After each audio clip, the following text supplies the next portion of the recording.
My name is Evelyn Grace Turner, and for more than 4 decades, I believed I was doing the right thing. I believed I was serving God, protecting my family, and saving lives. I was born into the Jehovah's Witnesses.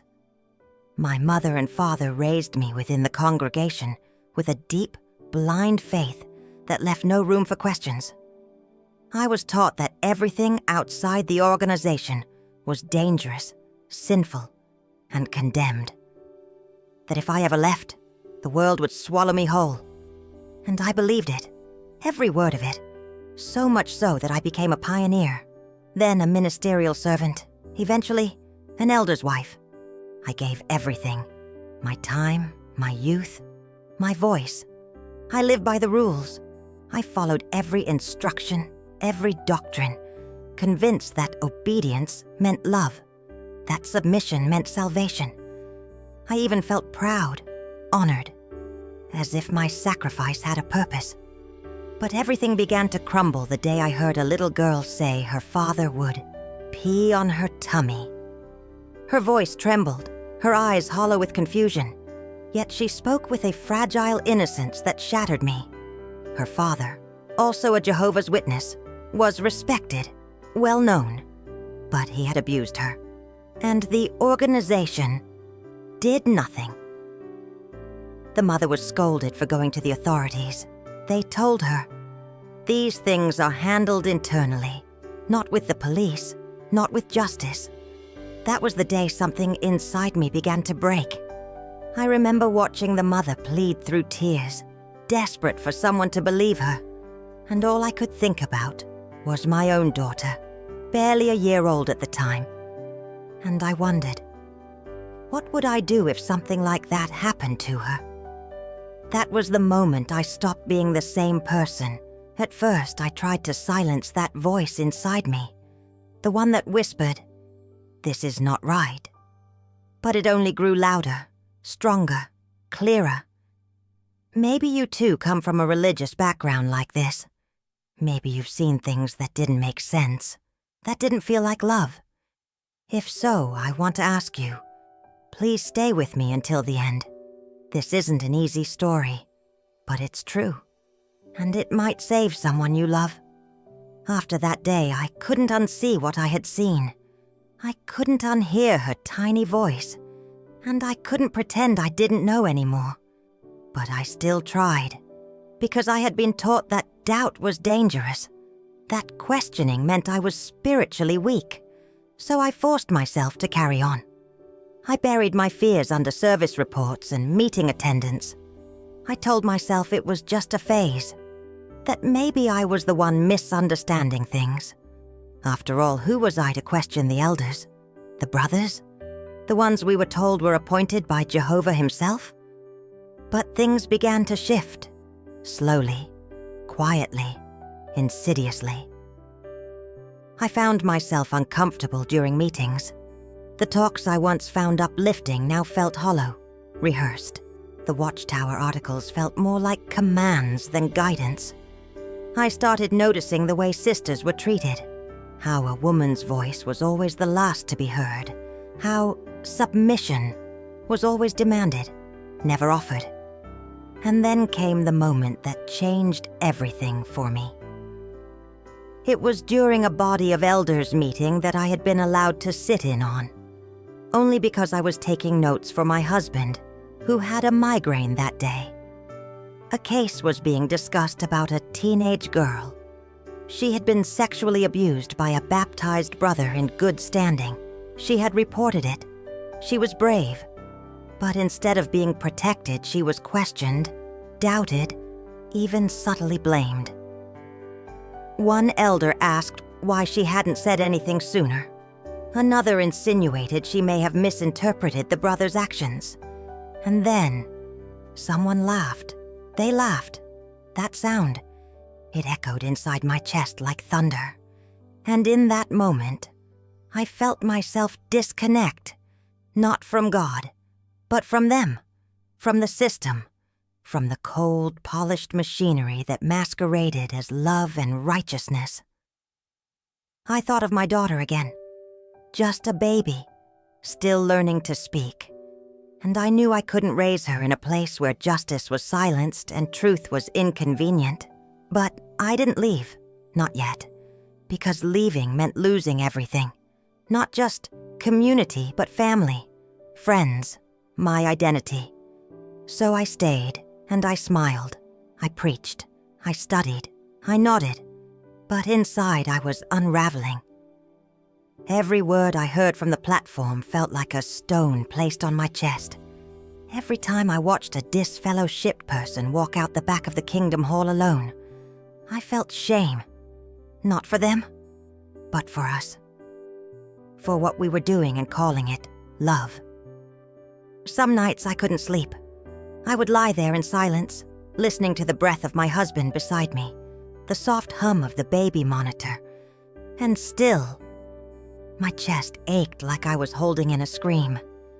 I would stare at the ceiling and wonder if anyone else felt this way, if anyone else was doubting in secret, if anyone else was afraid to say the words that had begun to form in the back of my throat. I don't believe this is right anymore. But I didn't say them out loud.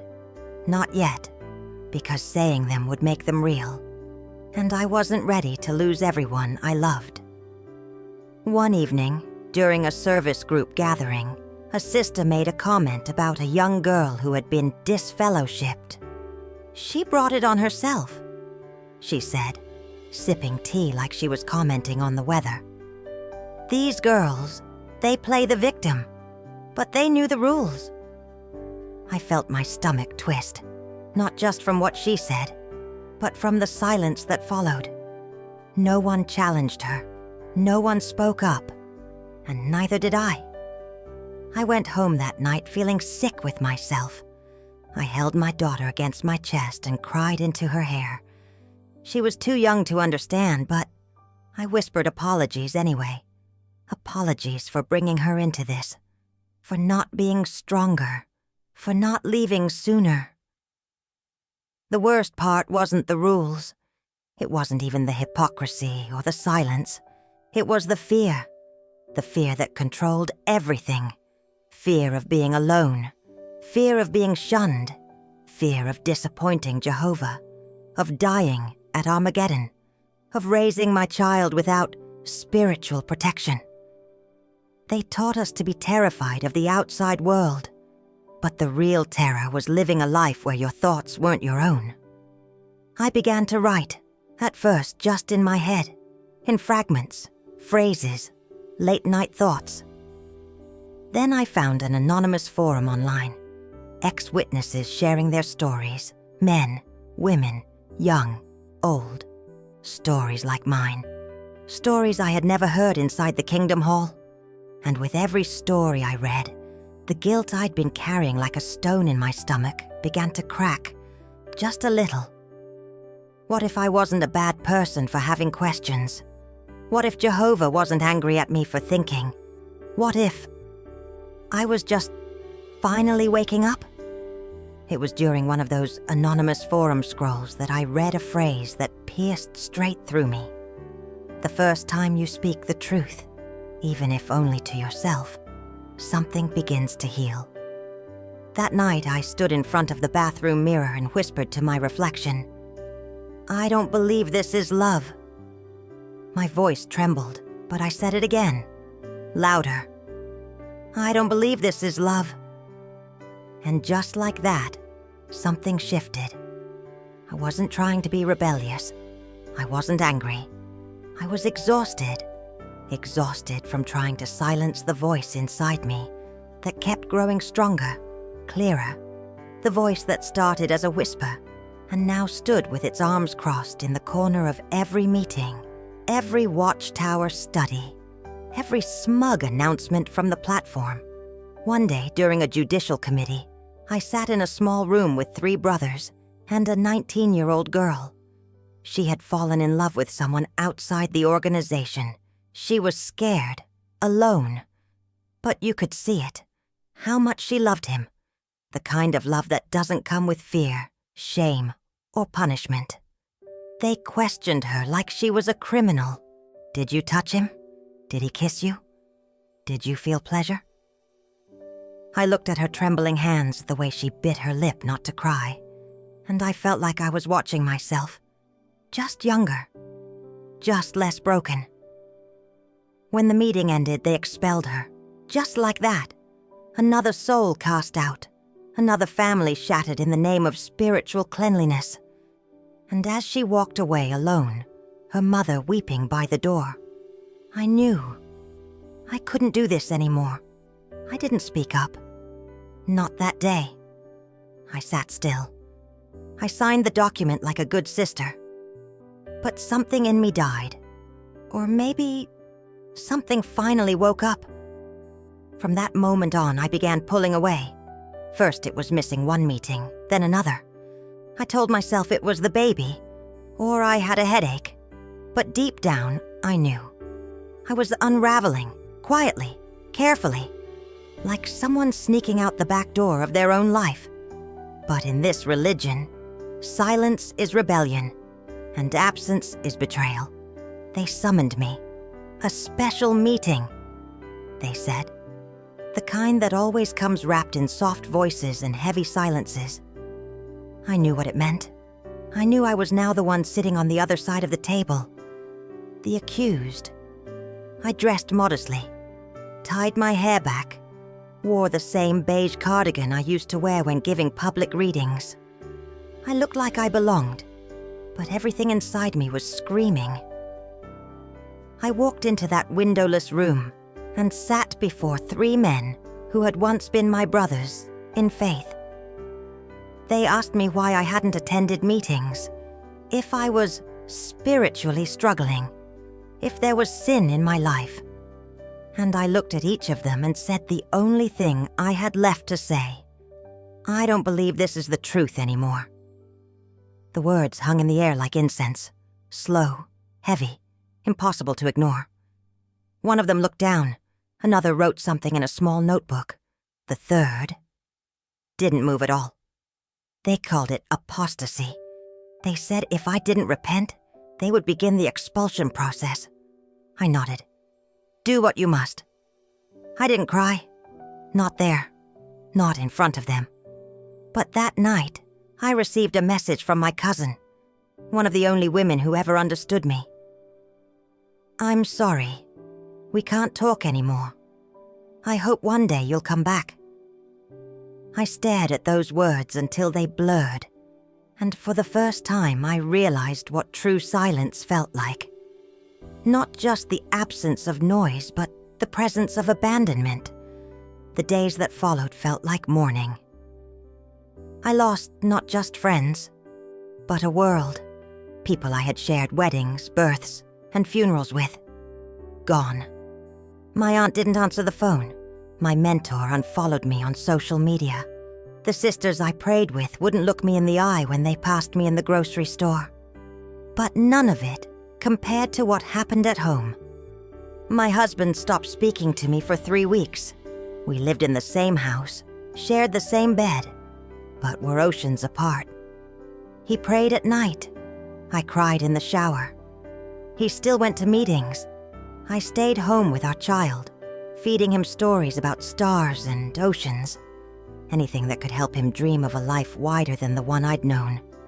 Sometimes I'd catch him looking at me with so much confusion in his eyes, as if trying to find the woman he married and seeing only smoke.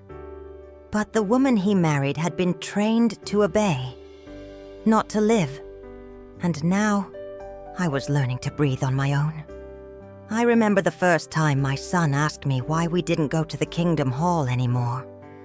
He was sitting cross-legged on the floor, building a city out of blocks. He didn't look up when he asked, as if it were just another question about the weather or what we were having for dinner. I froze. Because how do you explain to a child that the place he once called God's house had become a mausoleum for your spirit? I knelt beside him, brushed a curl from his forehead, and said, "Sometimes we grow in different directions, and that's okay." He didn't understand. Of course he didn't. He was only 5. But he nodded like he did, Because children sense more than we give them credit for. That night, after he fell asleep with his little arms wrapped around his favorite stuffed animal, I sat on the edge of the bed and sobbed into my hands. Not because I had left, but because I didn't know how to raise him in a world I was still learning to survive in. For so long, I had believed that obedience equaled protection, that staying inside the lines was the only way to keep us safe. Now, I was outside, alone, drawing new lines with trembling fingers. The worst part wasn't the shunning. It wasn't even the abandonment by my family. It was the doubt. Not about the organization. I had none left. But about myself. Was I strong enough to rebuild a life without the scaffolding of rules and rituals? Could I be a good mother without the guidance of Watchtower publications? Would my son grow up resenting me for taking him away from the only structure he'd known? The questions looped in my mind at night, like hymns I no longer believed in. I started journaling again. Not because I had anything profound to say, but because I needed to put the chaos somewhere outside of me. Each word was a thread pulling me back to myself. I wrote about the moments I felt peace while walking barefoot in the grass, the way sunlight warmed my skin during a quiet morning, the sound of my son's laughter echoing through the house like a hymn, raw, sacred, unfiltered. And slowly, I began to remember who I was before I became Sister Elena, before I learned to shrink myself to fit their mold, before I was taught that my body was a temptation and my voice a threat, before I was told that my questions were a sign of weak faith instead of curious strength. Piece by piece, I was coming back to life, but coming back meant facing every part of me I had buried to belong. There was one morning I'll never forget. I had just finished making breakfast. Scrambled eggs, toast and strawberries, my son's favorite. The sun was coming in through the kitchen window, warm and soft, and for a moment everything felt normal. But then he looked up at me and asked, "Mom, is Jehovah mad at us?" I felt my chest tighten. He wasn't angry. He wasn't crying. He was just confused. A little boy asking a question too heavy for his age. I knelt beside him, held his tiny hand in mine, and with every ounce of tenderness I could gather, I said, "No, sweetheart. Jehovah just wants us to be kind, and we're trying, aren't we?" He nodded, then went back to eating strawberries, as if I'd told him something as simple as the sky being blue. But inside, I shattered. That moment stayed with me for weeks, because I realized that even after walking away, the roots were still inside us. Inside him, the fear, the invisible guilt, the idea that love could be lost if you didn't do everything right. I knew I couldn't erase everything he'd heard in the Kingdom Hall, but I could rewrite what came next. I started doing something I had never dared to do before. Let him ask anything, and I answered without shame. He asked about heaven, about people who don't go to church, about why Grandma doesn't visit us anymore. Sometimes I didn't have answers. Sometimes I just said, "I don't know, but I'm here." And somehow, that was enough for both of us. At night, when the house was quiet and the world felt too heavy, I would lie awake replaying conversations from the past, phrases from elders, from talks, from old watchtowers, condemning thoughts disguised as wisdom.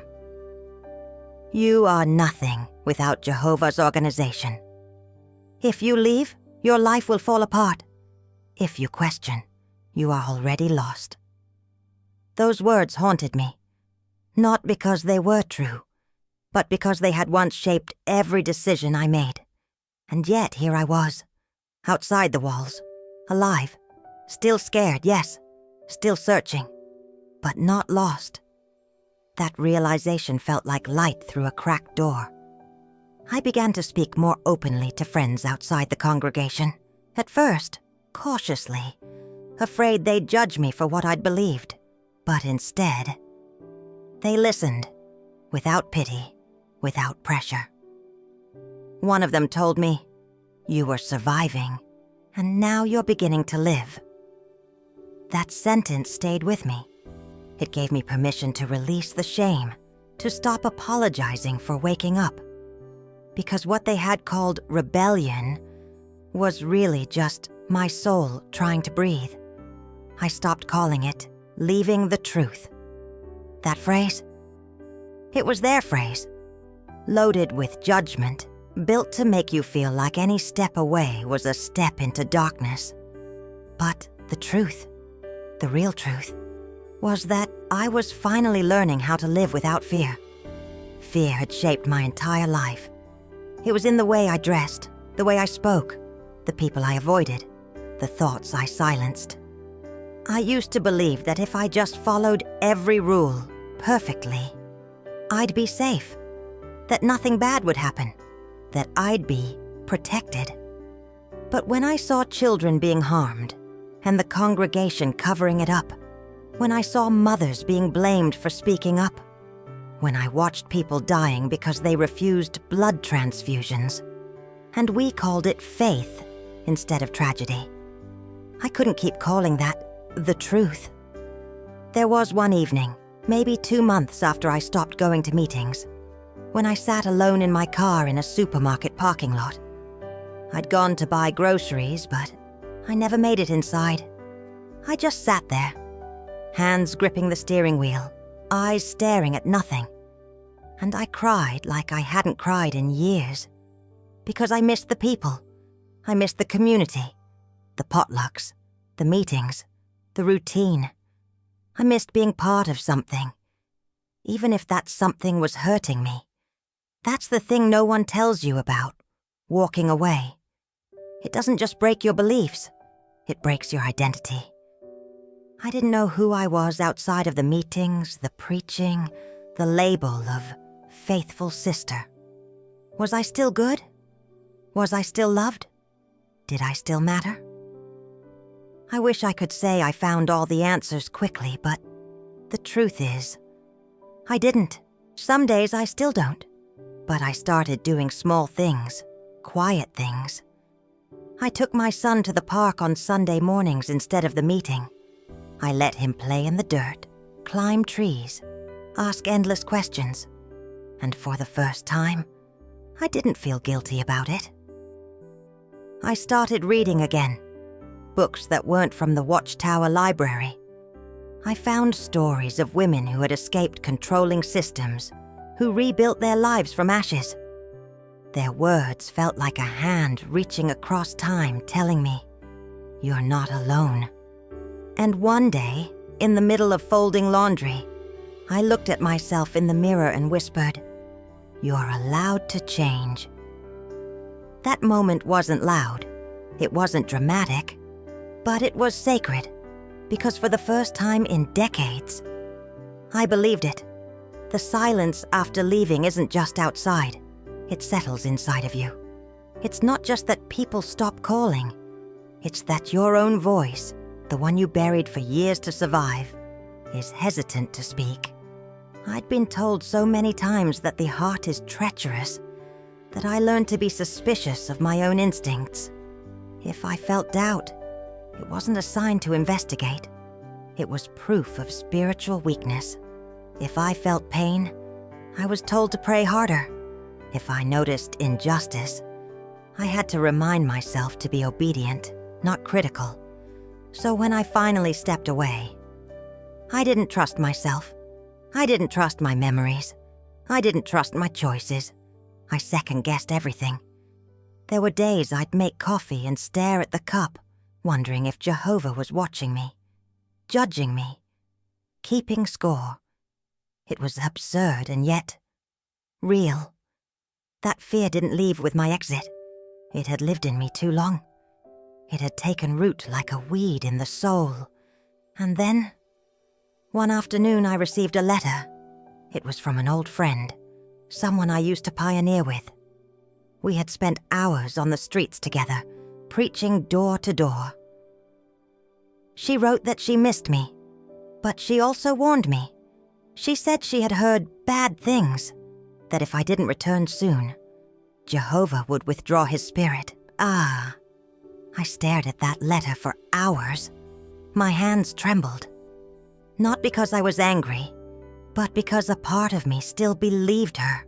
A part of me still thought, maybe she's right. That's how deep the programming goes. Even when you start to see the cracks, even when you begin to breathe free air, there's still a part of you that reaches back for the cage. Because it was familiar, because it was predictable, because in its own twisted way, it felt safe. I didn't write her back. I couldn't. But I lit a candle that night and said out loud what I'd been too scared to say before. I'm not evil for leaving. I'm not a traitor. I'm a woman trying to find the truth for herself. And as the candle flickered in the stillness of my apartment, I felt something shift, not outside me, but within. It wasn't peace, not yet. But it was something like it, something that whispered, keep going. You're not lost, you're just beginning. I didn't wake up one day with all the answers. Healing isn't like that. It's not a straight line, or a staircase you climb one step at a time. It's more like waves. Some days you feel strong enough to swim, and some days you're drowning in memories. I remember walking past the Kingdom Hall, months later, completely by accident. I hadn't planned it. I was just going to pick up groceries. But there it was, the familiar building with the beige walls and the sign out front that always felt like a gatekeeper between salvation and the world. And I froze. My hands went cold. My stomach knotted. Because it wasn't just a building. It was a symbol of the years I'd spent silencing myself, of the meetings where I sat quietly while women were shamed for wearing the wrong skirt, of the tears I watched roll down the face of a teenage girl while 3 men in suits asked her about things no man should ever ask a child. I wanted to scream that day, not out of anger, out of grief, because I let it happen. I let it happen for years. I watched women walk out of those rooms, alone, judged, broken, spiritually condemned. And I didn't speak up, not once. I thought I was being faithful. I thought I was being obedient. But now, standing there on that sidewalk, I realized something terrifying. I had been complicit, and that truth was almost too heavy to hold. I wanted to believe I was a victim, that I was fooled like the rest, that I had no choice. And in some ways, that's true. But it's also true that I chose silence when it was safer. I chose comfort over confrontation. And that hurt the most. So that day, I didn't go inside. I didn't knock. I didn't pray. I simply sat down on a nearby bench, looked at that Kingdom Hall and whispered, I'm sorry. Not to God, not to them, but to myself, to the version of me who needed someone to protect her, to speak up, to say, you don't have to keep doing this. And no one did. So now, I do it for her. Every time I speak, every time I write, every time I tell my story, I'm reaching back to that girl and saying, I hear you now. I believe you. And you were never the problem. The hardest thing about leaving wasn't walking away. It was the silence that followed. People imagine that when you leave a high-control religion, you get angry. You slam the door. You shout your truth. Maybe some do. But for me, it was quiet. Painfully quiet. There was no goodbye party. No one asked why. No one came to check if I was okay. They just vanished. The sisters who once called me every week to study the watchtower stopped calling. The women I used to clean the hall with, who knew every detail of my life, never even sent a message. Even my own family. My blood. treated my exit like a funeral. Except no one brought flowers. No one mourned. They just acted like I was already gone. And in some ways, I was. That version of me. The obedient, unquestioning, faithful sister. She had died. But no one saw her funeral. No one cried for her. And I was still here. Trying to live. Trying to breathe in a world I was taught to fear. The first time I stepped into a regular grocery store on a Sunday morning, I felt guilty. Like I was doing something shameful. Like someone was watching me. I kept looking over my shoulder, expecting to see an elder, a pioneer sister, someone ready to say, "I knew you'd fall away." But no one was there. No one was watching. And that, strangely, made it worse, because I had built my life on being seen. Seen by the congregation, by the elders, by Jehovah. Now no one was watching, and I had to decide, who am I when no one is measuring me? It's a terrifying question, because for so long I lived for approval. I shaped myself to be worthy of love. I bent over backwards to be the good sister, the faithful daughter, the woman who never questioned, never challenged, never said no. And now I had to become someone else. Someone real. Someone I had never been allowed to be. I didn't even know where to start. So I began with small things. Wearing lipstick on a weekday, reading a novel that wasn't on the safe list, listening to music that made me cry for no reason. It sounds silly, but to me, it was liberation. Every little rebellion felt like planting a flag in a new land, my life, not borrowed, not assigned, mine. I remember the first time I laughed, really laughed, after leaving. It was at a park. A dog ran up to me, soaking wet from the lake, and shook water all over my jeans. The owner ran over, apologizing profusely, but I just burst out laughing. Deep, messy laughter that came from a part of me I thought was gone. I hadn't laughed like that in years. Inside the organization, joy was conditional. You were allowed to be happy, as long as it didn't distract you from your duties, as long as it wasn't worldly, as long as it fit into their version of clean. But this laughter, it wasn't clean. It was chaotic, uncontrolled, human. And it felt like waking up. But with every moment of light came a shadow. That night I cried in bed, holding my pillow like a lifeline. Because even though I was finally free to feel, I had no one to share it with. No one to say, "You're doing great, I see you." And that's what hurt the most. Not being punished, but being invisible. You see, in the congregation, you're never truly alone. There's always someone watching, guiding, correcting. It feels like community, but it's surveillance. And when you leave, the silence is deafening. You realize that the relationships were conditional. The smiles had terms. The hugs had expiration dates. No one tells you that. No one prepares you for the ache of being erased. I started writing in a notebook at night. Not prayers, not letters to Jehovah. Just thoughts, feelings, words I had never dared to say out loud.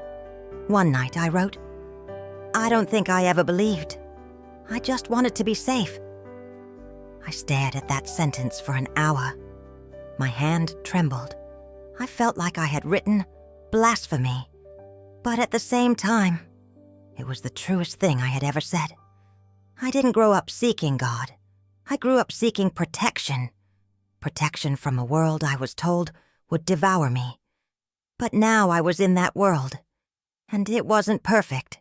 It was messy. It was loud. But it was real. And slowly, I was learning to be real too. It's not easy. There were nights I wanted to go back, not because I believed again, but because I missed the illusion of belonging. Because humans crave connection. Even fake connection can feel better than none. But I couldn't unknow what I had learned. I couldn't unsee what I had witnessed. And so, I kept walking, one shaky step at a time, into the unknown, into myself. I began to notice something else, that I didn't know how to rest, not truly.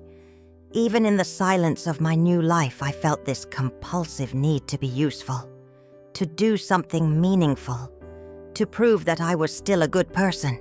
Because inside the congregation, worth was tied to effort. You were only as faithful as your service hours, as spiritual as your meeting attendance, as lovable as your obedience. So, outside, stripped of all those metrics, I didn't know how to just be. I'd wake up early, even without a reason. I'd clean things that weren't dirty. I'd say sorry every time I took a break. It was like I couldn't allow myself to just exist, not without guilt. And that's when I realized the indoctrination wasn't just in my beliefs. It was in my body, in the way I jumped at loud noises, in how I flinched when someone touched my arm unexpectedly, in how I avoided mirrors, because I didn't know whose eyes would be looking back at me. There's something incredibly disorienting about realizing your entire sense of self was built to serve something you no longer believe in. It's not just grief, it's disintegration. And no one claps for you when you start over. There's no applause, no warm welcome, only silence, and the faint sound of your own heartbeat, reminding you that you're still here, still choosing to live. Still choosing to ask, who am I? Now that I'm no longer who they wanted me to be. Some nights I'd stare at the ceiling and whisper that question like a prayer. Not to Jehovah, not to any god. Just to the stars, the air, the dark. I hoped something out there was listening. But more than anything, I hoped I was listening. Because for so long, I had ignored my own voice, suppressed it, doubted, punished it. And now she was waking up, tender, shaky, but alive. And she was telling me, you are not wrong for walking away. You are not bad for wanting peace. You are not broken for asking questions. You are not alone. That voice, the one I used to drown in scripture, is the only one I trust now. And for the first time in my life, I'm learning to love her. It's strange how the smallest things can trigger the heaviest memories, like the smell of a certain perfume at the grocery store, or hearing the word apostate in a podcast, completely out of context, but still making my stomach twist. Sometimes it wasn't even words, just the sight of a neatly dressed couple standing with a magazine rack on the corner, smiling, hopeful, rehearsed. And I'd feel it again, the ache. Not because I missed that life, but because I knew exactly what they were feeling, and what they weren't allowed to feel. I knew how heavy their smiles could be, how many things went unsaid behind closed doors, how often their doubts got buried beneath the pressure to look faithful.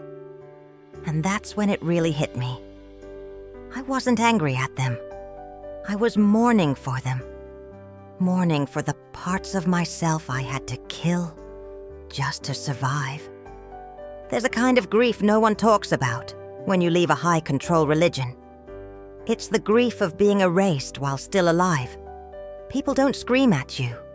They don't slam doors. They vanish. They unfollow, uninvite, unsee you. Like you're contagious. Like your truth might be a threat to their peace. And maybe it is, because when one of us wakes up, it forces the others to notice the cracks they've been avoiding. I became that crack, a living, breathing reminder that obedience isn't the same as love, that silence isn't the same as peace.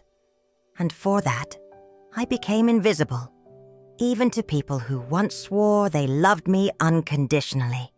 Even to people I once prayed with, cried with, laughed with. And there's a pain in that invisibility that I still don't fully have words for. Some nights I'd sit on the edge of my bed and wonder if any of them ever thought of me, if my name ever came up in their gatherings, if my face ever flickered through their dreams. But I'll never know, because when you leave alone. And the road back doesn't exist, not because you burned the bridge, but because they never built one for those who walk away. The first time I truly shared my story, I thought it would destroy me. I remember I was sitting alone at my kitchen table, the laptop open, the screen glowing in the dark. My hands were trembling above the keyboard. I must have rewritten the first sentence 10 times, not because I didn't know what to say, but because I was terrified someone might actually read it. For so long, I had carried my story like a wound that never healed, hidden, silenced, protected. Because inside the congregation, speaking up wasn't just frowned upon, it was dangerous. Questioning was rebellion, feeling deeply was weakness, and telling the truth, that could cost you everything. But that night, something inside me broke. Or maybe something finally broke free. I wrote about the child whose innocence was ignored, the mother who was punished for seeking justice, the boy who begged for help because of thoughts he couldn't control, and got silence in return. I wrote about the nights I couldn't sleep, about the fear of losing my son, about how pretending was killing me from the inside. And then I hit post. I stared at the screen, heart pounding, regretting it immediately. I expected anger, condemnation, maybe even ridicule. But what I got was something I never imagined. Dozens of replies, then hundreds. Whispered confessions from women like me, mothers, daughters, former believers, strangers whose words felt like mirrors. Me too. I thought I was alone. Thank you for saying it. I cried reading them. Not because they hurt, but because they proved something I had forgotten. I wasn't alone. Silence is powerful, yes. But connection, real, honest, unfiltered connection, is even more powerful. That's when I began to write letters I never intended to send. Letters to the elders who once questioned me behind closed doors. To the women who sat beside me during those cold, echoing meetings. To the girl I used to be. The girl who wanted to believe so badly that she stopped trusting herself. Sometimes I burned those letters. Watching the paper curl and blacken felt like exhaling a secret I'd held for too long. Other times I folded them and placed them in a box in the back of my closet, like seeds I wasn't ready to plant. But with each word I was healing. With every sentence, I reclaimed a piece of myself. There were nights I almost went back, not out of faith, but out of longing. I missed the certainty, the rhythm, the illusion of safety. When the world outside felt too wide, too uncertain, I found myself craving the familiar structure, even if it had once crushed me. But then I remembered the price I paid for that structure. The shame of a young girl, punished for wearing a blouse too short. The pain in the eyes of a boy who loved differently and was told he was broken. The silence forced upon a mother who dared to protect her daughter instead of the congregation's name. I couldn't forget them. I wouldn't. So I wrote, and I remembered, and I stayed free. Because sometimes remembering isn't just a burden, it's a torch. And I promised myself, if I survived the silence, I would never waste my voice again. There's something no one tells you about leaving. You don't just walk away from a building. You walk away from a language, from a rhythm, from a version of yourself that once made sense inside a very specific world. After I spoke out, after I allowed myself to be seen, really seen, I didn't just lose people, I lost the map I had used to navigate my life. At first, I tried to replace it. I read books. I listened to podcasts. I watched others tell their stories on video, their voices shaking with the same pain I carried. And it helped, a little. But nothing could fill the silence that came at night. That silence wasn't quiet. It was filled with ghosts. The voice of my mother reading me The Watchtower. The song we sang every Sunday, now echoing with emptiness. The smile of the elder who baptized me years ago, before I knew what that water would wash away. I kept asking myself the same question over and over. Who am I now? And for a while, I didn't have an answer.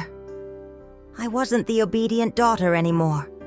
I wasn't a sister in the truth. I wasn't even sure if I was a believer. I had stripped away everything they told me I had to be, and what was left felt like rubble. But that rubble was mine.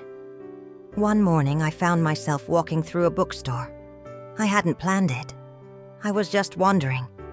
But there, between two aisles, I saw a mother and her daughter sitting on the floor, flipping through a picture book. The little girl laughed out loud, and the mother didn't hush her. She laughed too. It hit me so hard I had to sit down. Because for so long, joy was something I'd been taught to moderate, to temper, to label as worldly.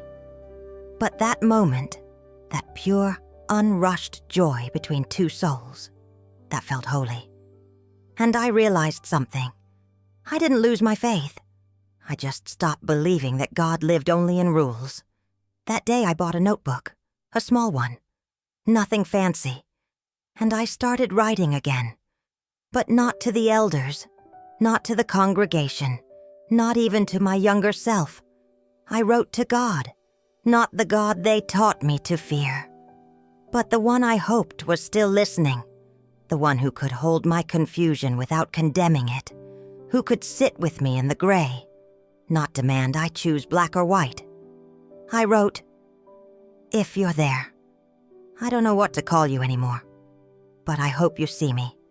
Not as lost, not as broken, just as someone who's trying."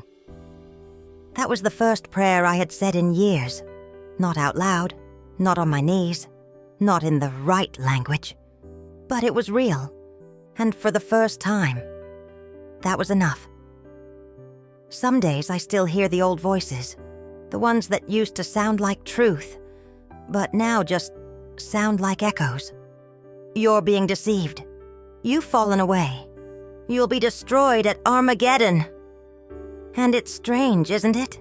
How a voice can stop being real and still hold power over your breath.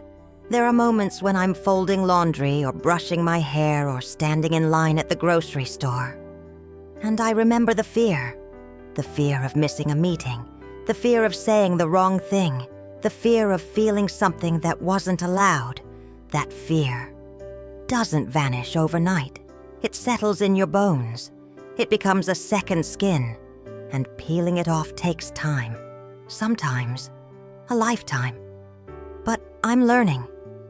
I'm learning that healing doesn't always look like sunshine and breakthroughs. Sometimes healing looks like crying in the shower at 2 a.m. because someone said Jehovah on the radio, and it pulled you back to a version of yourself you're still grieving. Sometimes healing is ugly, and that's okay. I remember one night I sat on the floor of my apartment with a photo album. My baptism, my wedding, my first ministry trip. All these frozen smiles, polished outfits, moments that told the outside world, she's faithful. But I knew what was behind each photo. The panic attacks, the shame, the guilt I couldn't name. I stared at one picture for a long time. It was me at a congregation picnic, holding a newborn. I looked so proud, so serene. That baby was my niece. I remember thinking, one day she'll grow up and they'll teach her the same fear. And I couldn't let that happen without trying to be different. So I started reaching out. Not to argue, not to convince, just to exist, to be visible. to let others know I hadn't disappeared into some abyss of worldly sin.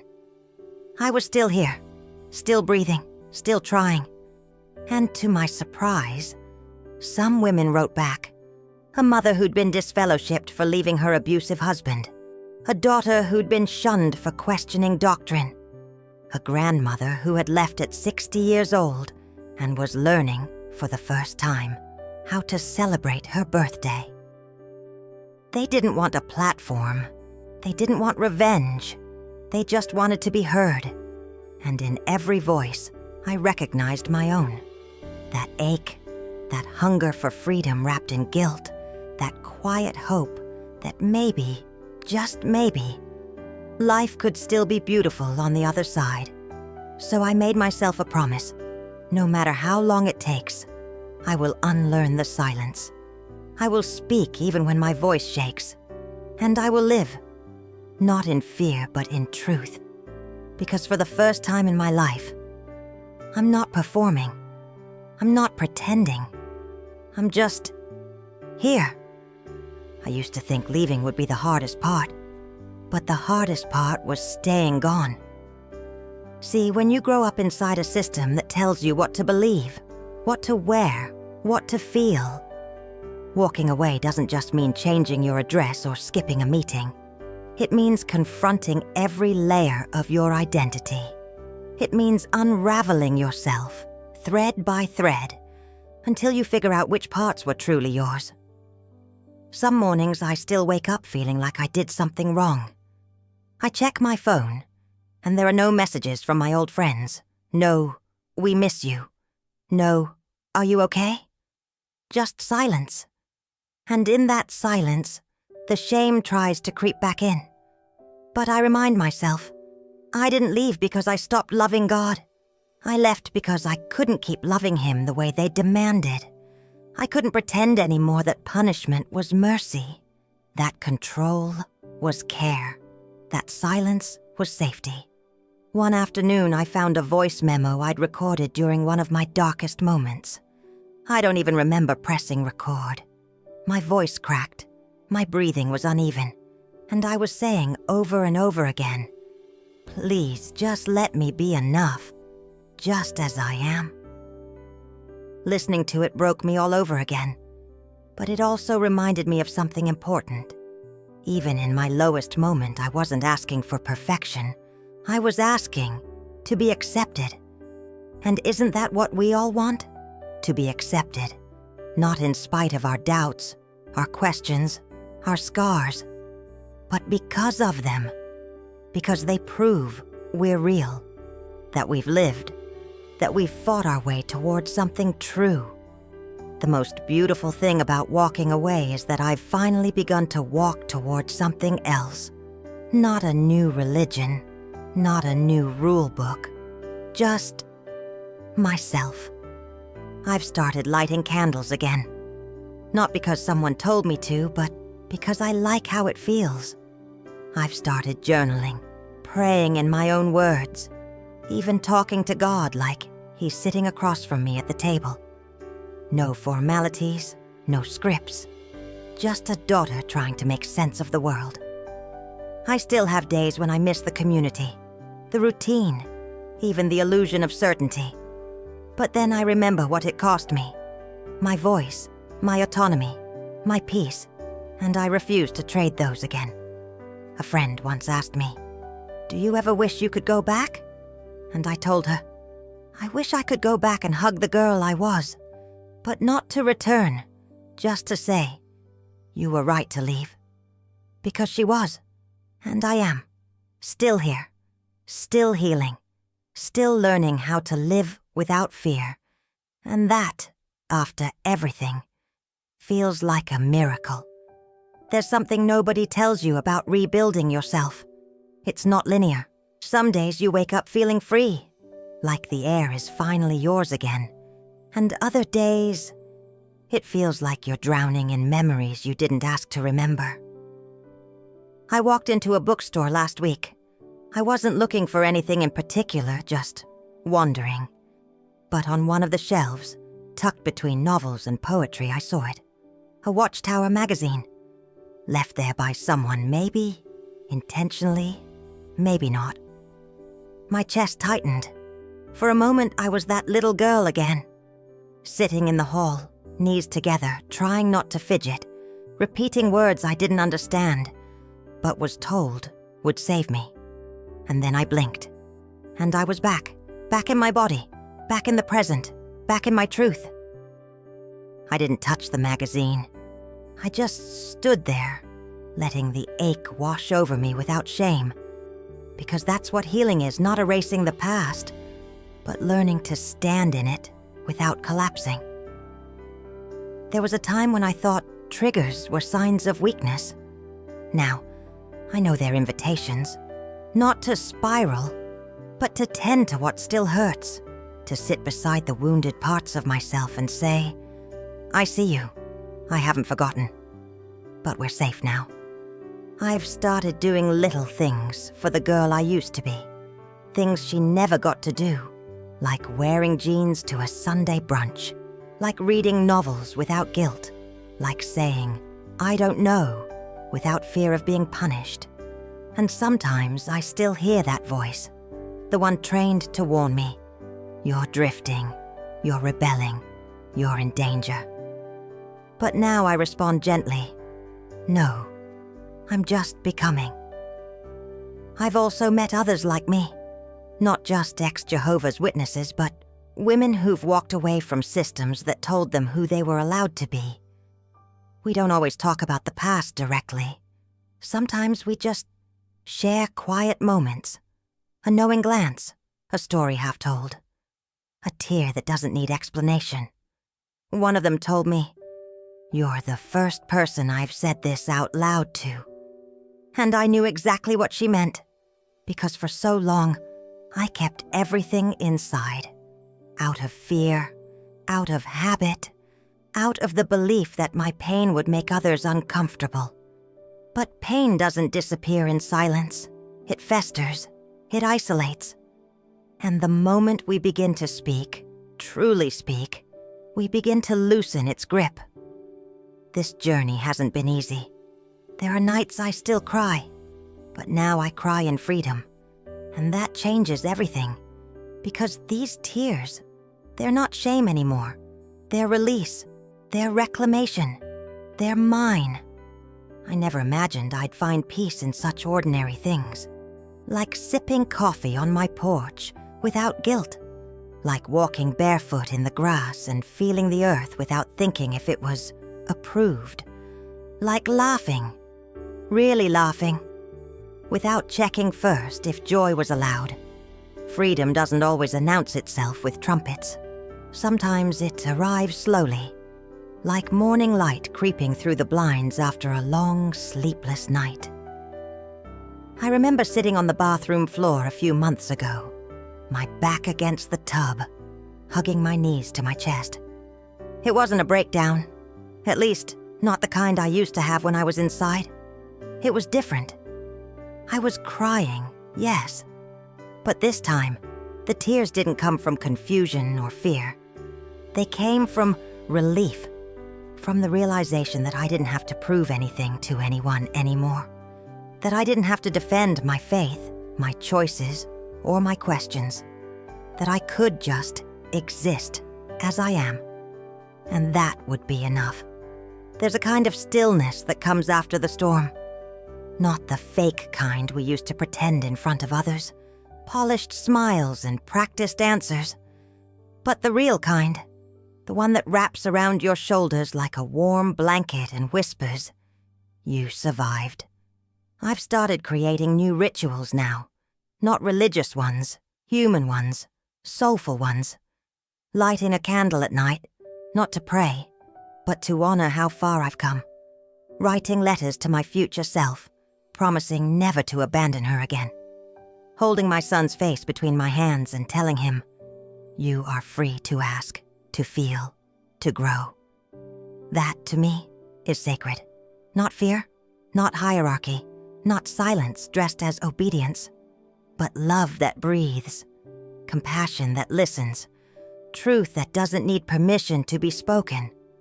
Sometimes I still miss them, the people I left behind. Not because I want to go back, but because I love them with a heart that didn't know, yet it would be broken. And sometimes I still grieve the version of me that tried so hard to belong, who stayed silent so she wouldn't be labeled as lost. But I'm not lost. I was just buried. Buried under expectations, doctrines, and shame. And now, I'm digging myself out, handful by handful, breath by breath. I once read a quote that said, "You don't have to set yourself on fire to keep others warm." And it stopped me cold, because I had done exactly that, for years. But not anymore. Now I tend to my own flame, and in doing so, I found that my light, however small, can still reach others, not to burn, but to guide, to warm, to say, "You're not alone." There's a quiet kind of strength in choosing to live, not just exist, not just comply, but truly live.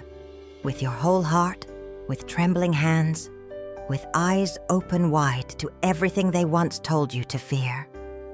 I used to think healing meant forgetting, that the goal was to move on without a trace of the past. But I've learned it's the opposite. Healing is remembering, and not letting it control you anymore. I don't run from my past now. I walk beside it. Sometimes I look at old photos of me at Kingdom Halls, smiling beside people I no longer speak to. And I don't feel bitterness. I feel a strange kind of compassion for that girl who was trying so hard to be good, to be worthy, to be enough in a system that never allowed her to rest. I want to tell her, you were never the problem. You were just trying to love something that never loved you back in the way you deserved. And maybe that's what I'm doing now. Loving her back, fiercely, unconditionally. One of the hardest things I had to learn was how to let go of needing closure. Because in cults, yes, I'm calling it that, there's no apology, no reckoning, no "we were wrong" from the ones who enforced the pain. You learn to live without the sorry. You learn to write your own ending. And somehow, that makes the story yours again. My son asked me recently, "Why don't we go to the meetings anymore?" I looked at him and said something I never thought I'd be brave enough to say out loud. Because I chose to protect you, even if it meant losing everything else. He didn't understand the weight of that sentence, but one day he will. And when he does, I hope he remembers not just the pain I walked through, but the way I kept going anyway. Not as a martyr, not as a victim, but as a mother, a woman, a survivor. I've learned to redefine words that were once used to keep me in line. Obedience? I replaced it with integrity. Sacrifice? I replaced it with self-respect. Faith? I replaced it with presence. Because I believe now that the divine lives in honesty, not in hollow rules. And love? Love isn't conditional. Love doesn't shun. Love doesn't silence. Love stays. Even when you don't get it perfect. Even when you're still healing. I used to dream of the paradise they promised us if we were good enough. Now, I dream of something else. A life where my son knows he can speak without fear. A morning where I can stretch my arms without guilt. A world where stories like mine are not secrets, whispered in shame, but truths spoken in dignity. And maybe, just maybe, that's paradise enough for me. There's a part of me that will always carry the shadows. That's the truth. You don't leave something like that behind without scars. But scars mean you survived. And that's a kind of miracle no doctrine ever prepared me for. Sometimes I wonder how many women are still out there, whispering to themselves in the dark. Is it just me? And if I could, I'd hold their hands through the screen, through the silence, and tell them, no, it's not just you. It never was. They told us our doubts made us dangerous. They told us our questions made us wicked. But I've come to see that questions are holy. Doubt is the doorway to wisdom. And the truth, the real truth, is never afraid of the light. I don't know what the future holds for me. I don't have a new religion, a new label, a new box to climb into. What I have is breath, my breath, taken freely. Not because I'm allowed to, but because I choose to. I live differently now. I light candles not because they mean anything to someone else, but because they bring me peace. I cry without shame. I laugh louder than I ever did inside those walls. And I listen. To others, to myself, to the quiet voice I silenced for decades. Some days I still feel the grief wash over me. Grief for the friendships lost. Grief for the family that turned away. Grief for the years spent trying to be something I wasn't. But I also feel pride. Pride that I walked out. Pride that I rebuilt. Pride that I found a voice no one can take from me now. If you're watching this and you're still inside, whether physically or mentally, please hear me. You are not crazy. You are not broken. You are not alone. And if you've already left, but feel like the pain still owns you, I want you to know that healing is not linear. There's no timeline. There's no right way. But there is a way. And it starts with this. Speak. Even if your voice trembles. Even if no one listens at first. Even if all you can manage is a whisper in the dark. Speak. Because silence was their weapon. And your voice is your freedom. This is not just my testimony. It's my resurrection. And maybe, just maybe, if it reached you, then the story was worth every tear, every tremble, every step out of the shadows. Thank you for listening.